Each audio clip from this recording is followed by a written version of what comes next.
శ్రీ గురుభ్యో నమః. ఓం శ్రీ విఘ్నేశ్వరాయ నమః.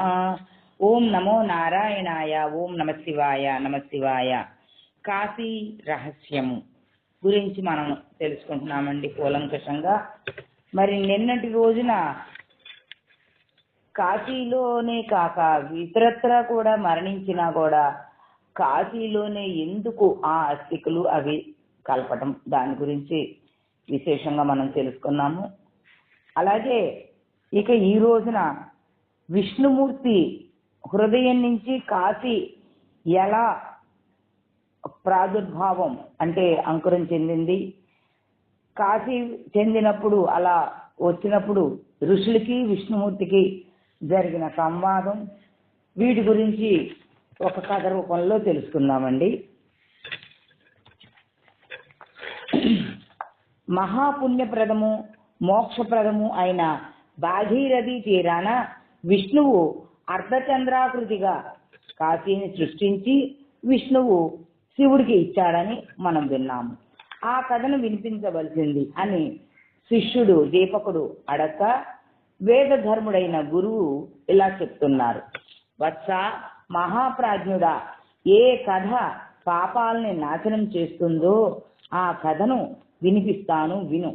దాన్ని వింటే కాశీ నీకు బ్రహ్మజ్ఞానాన్ని ప్రసాదిస్తుంది. వరాహ కల్పంలో ఒకప్పుడు జరిగిన వృత్తాంతాన్ని చెబుతాను, విను. భూమి అంతా ప్రళయకాల సముద్రంలో మునిగిపోయింది. మహార్జున తపోలోకవాసులు శృతి అనుసారము సర్వేశ్వరుడు అయిన శ్రీహరిని స్తుతించారు. అప్పుడు శ్రీ మహావిష్ణువు మునుల ముందర ప్రత్యక్షమయ్యి, మీరు నన్ను ఎందుకు స్తుతించారు, మీ కోరిక ఏమిటో చెబితే దాన్ని నేను నెరవేరుస్తాను అని శ్రీహరి అనగా, దానికి ఋషులు ఇలా అన్నారు. దేవదేవ, జగన్నాథ, దీనులకు ఆశ్రయమైన వాడా, నువ్వు సర్వజ్ఞుడివి, నీకు తెలియంది ఏమిటి ఉంటుంది? ఓ విశ్వేశ్వర, మాదొక విన్నపం ఉంది. భూమి అంతా సముద్రంలో మునిగిపోయింది. నువ్వు దాన్ని ఉద్ధరించాలి, నీటిలో నుండి దాన్ని పైకి తేవాలి అని అడిగారు.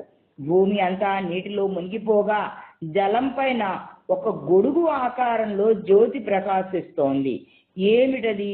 ఆ గొడుగు రూపంలో ఉన్న జ్యోతి నీటిలో మునగకుండా ఎందుకు పైనే ఉండిపోయింది? అది ఉపనిషత్తులు చెప్పే శాశ్వత బ్రహ్మయ్య, లేదా తాపత్రయం అనే అగ్ని నుండి జీవుల్ని రక్షించడానికి ఏర్పడిన గొడుగా? ఆ చక్రాన్ని దర్శించిన మాత్రాన్నే మేమందరం కృతార్థులమయ్యాము. పరమాశ్చర్యరూపమైన ఓ జనార్దన, నువ్వు కూడా పదే పదే ఆ గొడుగు వంక ఆశ్చర్యంగా చూస్తున్నావు దేనికి అని ఋషులు విష్ణువును ప్రశ్నించగా, దానికి విష్ణువు ఇలా సమాధానం చెబుతున్నారు. నేను వరాహ రూపాన్ని ధరించి పృథ్వీని పైకి లేవనెత్తుతాను. ఆ పని చేసినప్పుడు నేను ఒక రాక్షసుణ్ణి ఎదుర్కోవాలి. అంతవరకు వేచి ఉండండి. నేను ఆ రాక్షసుణ్ణి సంహరించి భూమిని పైకి తీసుకొస్తాను. అప్పుడు మీరు భూమి మీద వర్ణాశ్రమ ధర్మాన్ని ప్రచారం చెయ్యండి. ఆకాశం వైపు పయనిస్తూ కనిపిస్తున్న ఆ గొడుగు వేదాల్లో వర్ణించబడిన పరంజ్యోతి రూపమైన కాశీ. సువర్ణంలో రత్నం పొదగబడినట్లు భూమి మీద కాశీ అనే రత్నం పొదగబడింది. జడము అచేతనము అయిన భూమిలాగా కాశీ మాత్రం నీటిలో మునగదు. జడ పదార్థాలకు ఎల్లప్పుడూ నీటిలో మునిగే స్వభావం ఉంటుంది. కానీ చిదానందమయమైన ఈ కాశీ నీటిలో మునగదు. స్వయంగా మునిగే వస్తువు ఇంకొకరిని ఉద్ధరించలేదు.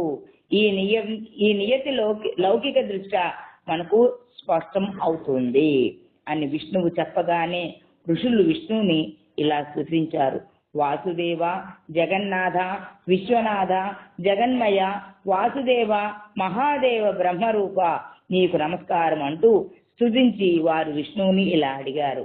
చిదానందమయము జ్యోతిర్మయము అయిన కాశీని నిర్మించి ఎందుకు దాన్ని పృథ్వీ నుండి వేరుపరచాలో ఆ కథను మాకు వినిపించవలసిందిగా ఋషులు అడగగా విష్ణువు ఇలా సమాధానం చెప్తున్నారు.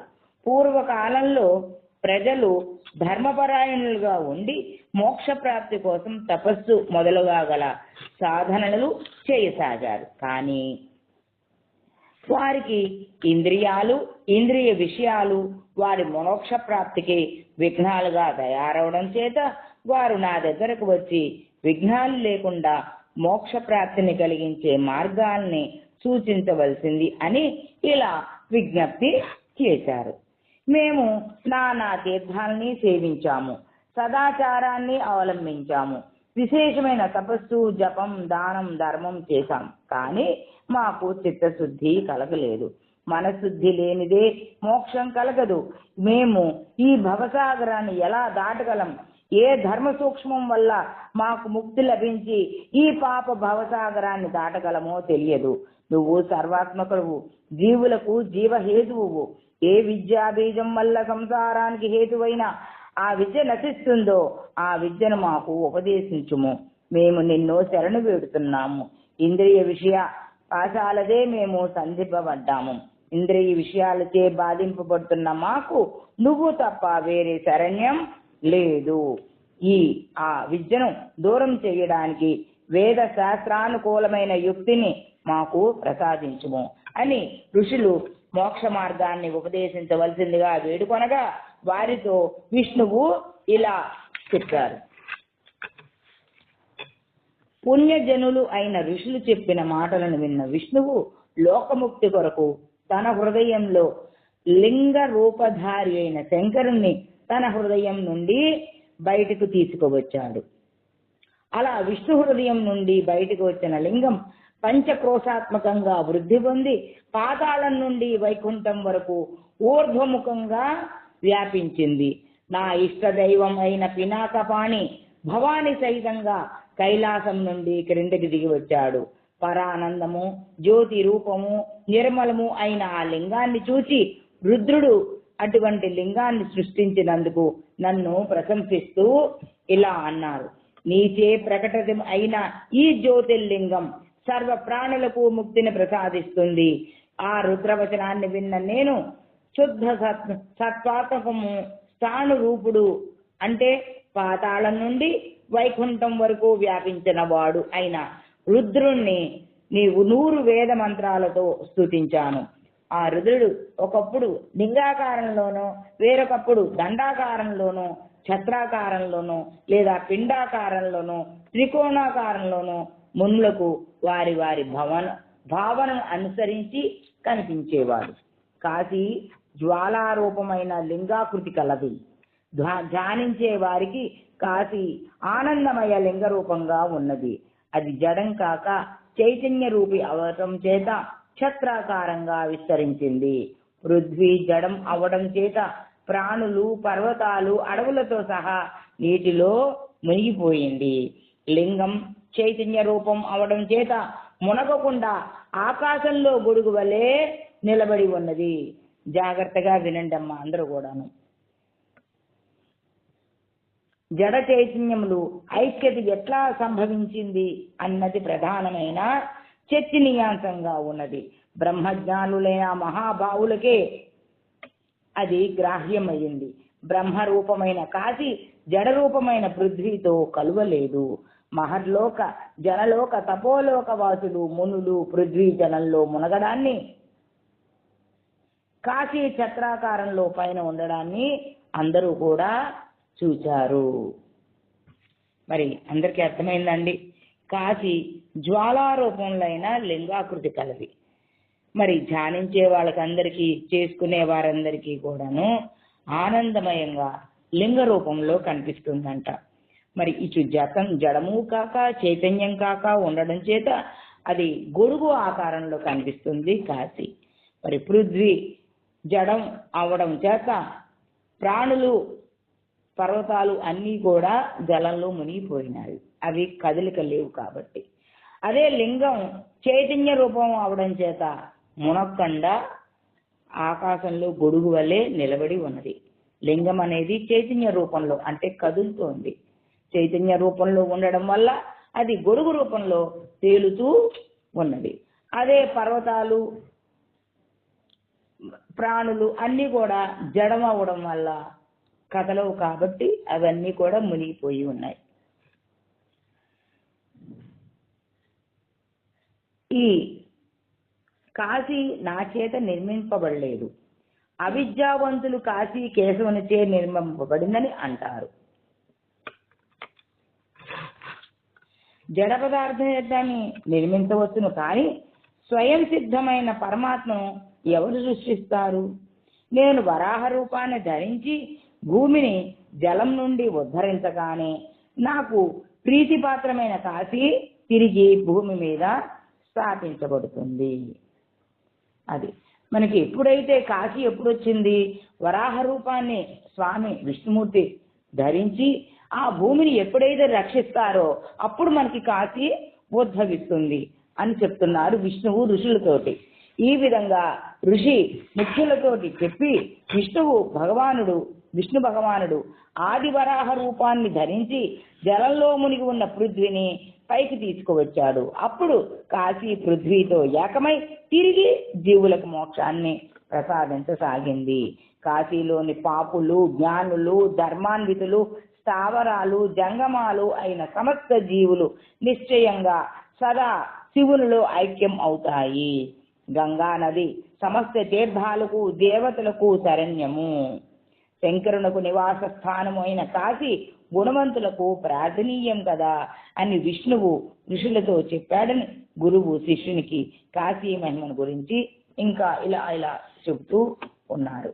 మరి ఎప్పుడైతే ఆది వరాహ రూపం ధరించి మన పృథ్వీని ఎప్పుడైతే వరాహ రూపంలో ఉన్న స్వామి పైకి తీసుకొస్తారో, జలంలో ఉన్న పృథ్వీని పైకి తీసుకొస్తారో అప్పుడు కాశీ పృథ్వీ కలిసిపోతుంది. ఇప్పుడు పృథ్వీ జలంలో ఉన్నంతసేపు కాశీ వేరుగా ఉన్నది. గొడుగు వల్లే పైన నీళ్లలో అర్థచందాకృతిలో తేలుతూ ఉంది. కానీ ఎప్పుడైతే పృథ్వీ పైకి వస్తుందో అప్పుడు కాశీ కూడా మరలా దానిలో ఆ పృథ్వీలో కలిసిపోయి అందరికీ, పాపులకి, జ్ఞానులకి, ధర్మానులకి అందరికీ మోక్ష మార్గాన్ని ఇస్తుంది. స్థావరాలు, జంగమాలైన సమస్త జీవులు హాయిగా ఉంటాయి, సదా శివుల్లో ఐక్యమైపోతాయి. గంగా నది ఎటువంటి సమస్త తీర్థాలకు కూడాను దేవతలకు శరణ్యము, శంకరునికి నివాస స్థానంగా ఉంటుంది. మరి కాశీ గుణవంతులకు ప్రార్థనీయం కదా అని విష్ణువు ఋషులతోటి చెబితే మనకి గురువు గారు శిష్యునికి దీపకులతోటి ఇలా చెప్తున్నారు. ఇంకా కాశీ మహిమ గురించి ఇంకా ఏం చెప్తున్నారంటే, మునులు విష్ణువును కాశీ గురించి తమకు ఉన్న సందేహాన్ని తీర్చవలసిందని ప్రార్థించగా వారి సందేహాన్ని విష్ణువు నివృత్తి చేసి వారిని శాంతపరిచాడు. నీకు గురుభక్తి, విష్ణుభక్తి, శివభక్తి ఉండడం వల్ల వాటి ఫలితంగా నీకు ముక్తిని ప్రసాదించే కాశీ కథ పట్ల ప్రీతి కలిగింది. ఓ ప్రాజ్ఞుడా, నువ్వు పాపరహితుడు, నువ్వు దీర్ఘకాలం నా సేవ చేశావు, దానికి నేను సంతోషించి నీకు ఇంకొక వరాన్ని ఇవ్వదలిచాను, కోరుకో, ఇది పాపాత్మలకు సంభవం కాదు అని చెప్పి అన్నారు. మరి ఈ శిష్యులకి చూసారా, గురుభక్తి వచ్చింది, విష్ణు భక్తి వచ్చింది, శివభక్తి వచ్చింది. 3 రకాల భక్తులు ఉండడం వల్లే ఈ దీర్ఘకాలం నాకు ఇంత సేవ చేశావు అని చెప్పి గురువు గారు ఇంకొక వరం ఇస్తున్నారంట అతనికి. ఇది పాపాత్మలకు ఎటువంటి వాళ్ళ వల్ల కాదని చెప్తున్నారు. అలాగే కాశీలోని పశువులకు, పక్షులకు, కీటకములకు, వృక్షాలకు ధర్మాధర్మ వివక్ష ఉండదు. కనుకను వాటికి మానవుల వలె పాపాలను చేసే అవకాశమే లేకపోవడం వల్లను వాటికి మరణాంతరము సూటిగా ముక్తి లభిస్తుంది. కానీ పాప వికార మనస్కులు అయిన మానవులు కాశీలో పాపాలకు పాల్పడితే వారు యాతనను అనుభవించక తప్పదు. 1000 మంది మానవుల్లో ఒక్కరికి మాత్రమే పాప భీతి ఉంటుంది. అటువంటి పాప భీతి గల 1000 మందిలో ఒక్కడు మాత్రమే పాపాన్ని వర్జిస్తాడు. పాపవర్జక మానవుల్లో ధర్మాత్ముడు అరుదుగా ఉంటాడు. అటువంటి ధర్మాత్ముల్లో జితేంద్రియుడు చాలా అరుదుగా ఉంటాడు.